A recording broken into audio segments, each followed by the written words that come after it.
In this video, we're going to talk about a vitamin superhero that is implicated from everything to your nervous system and is involved in literally every organ or nearly every organ in your body. So if you love your organs, you're going to love this video. So stay tuned.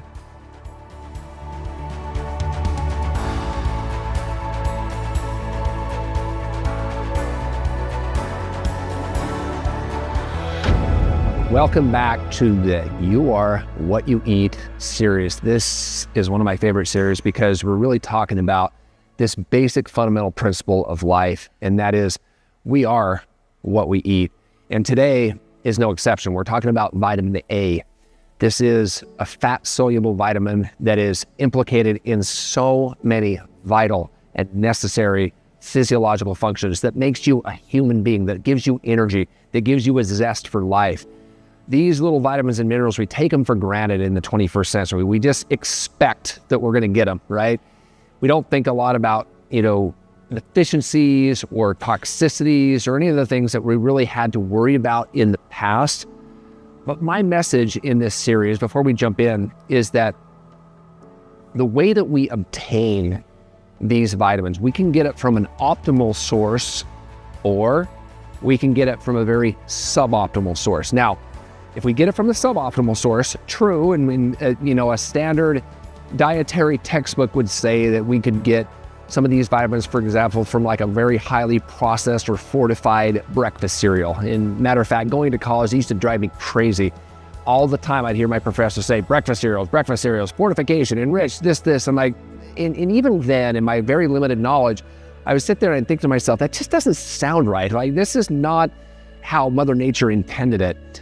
So on the optimal side, if we are getting these little superheroes, these micronutrients, these are not macronutrients, these are micronutrients. If we're getting them from whole foods, they act and behave in a way in our body that is optimal and as Mother Nature intended it, without all of the dreaded side effects. Now, what do I mean by side effects? If I'm getting it from a processed food, I'm also getting, most likely, I'm getting dyes, I'm getting artificial flavors, colorings, higher processed sodium. All of these have side effects within my body that do not put me in an optimal state of health. Okay, so make the choice, optimal or suboptimal. So with that said, let's talk about the optimal choices of foods. Any orange or yellow veggies are usually packed with beta carotene. Now, these are your sweet potatoes, carrots, pumpkins, squashes, pretty basic. I don't think there's any rocket science here, but I do want to say one thing about beta carotene that is a precursor to vitamin A. It is converted into it, albeit it has a lower conversion rate. So animal foods will have a higher conversion rate with retinoic acid versus beta carotene, okay? So if you are getting the vitamin, the big beta carotenes, it's gonna take a little bit more of a volume to get the same effect if you had something from an animal sourced product, okay? That said, you want both. We are omnivores. Listen to your body. Whatever foods are agreeing with you the most, that's what I'm the biggest fan of, and that's what's more importantly, what your body is a big fan of.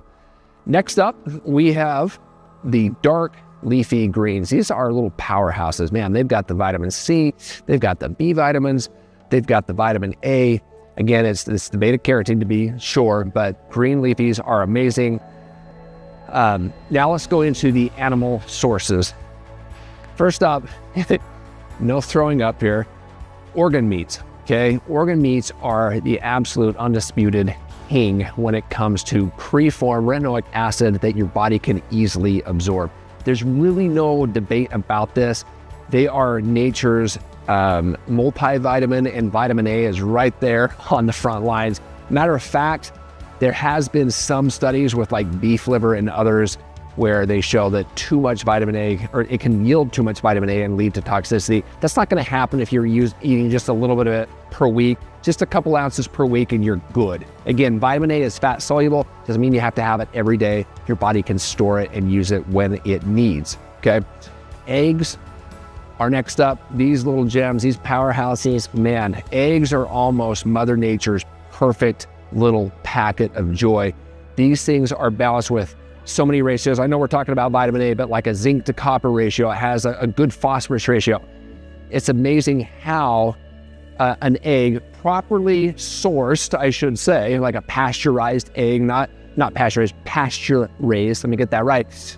That is going to yield a very high nutrient profile versus something like a CAFO egg where they got a gazillion chickens and they're, stomping around in their own feces and they're very nutrient deficient. That's going to translate into nutrient deficiency as well. So make sure you know where the source is coming from. In case I didn't say it, I don't think I did, fish is also a good, now it depends on the fish, but usually more of your fatty fish like a salmon, tuna, the fattier fish versus like a cod or sole are going to have a higher amount of vitamin A. Again, fat soluble, a fattier fish is going to have a higher concentration. Let's talk about the benefits. Now, the benefits of vitamin A, number one, in this one you probably already know, vision, and in particular, night vision.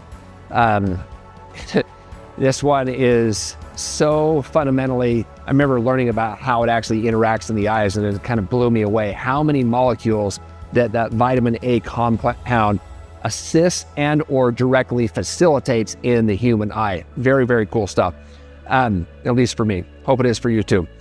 Next up is your immune system. Vitamin A is a powerhouse along with a lot of the other macronutrients. Keep this in mind, my friends. If you're getting sick and you're getting sick too often or too frequently, or it takes you forever to recover, take a look at your micronutrient profile. Just this alone, like vitamin A, and along with so many others, are implicated in the immune system. So we can't overlook that. Skin health, absolutely amazing for skin health. Absolutely needed, and again, synergistic with other vitamins and minerals. It's an antioxidant, which means it protects against oxidative stress. Remember, free radicals come in and they try to attack different cells throughout the body, anywhere from your eyes to your joints, hair, all of it. That helps counteract it. So there is a useful effect to this as well.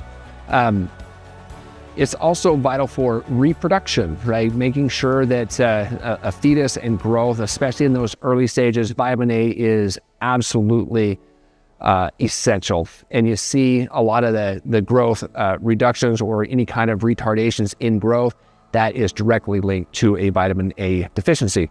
Last but not least, as I mentioned in the teaser here, vitamin A is pretty much loaded into every organ function.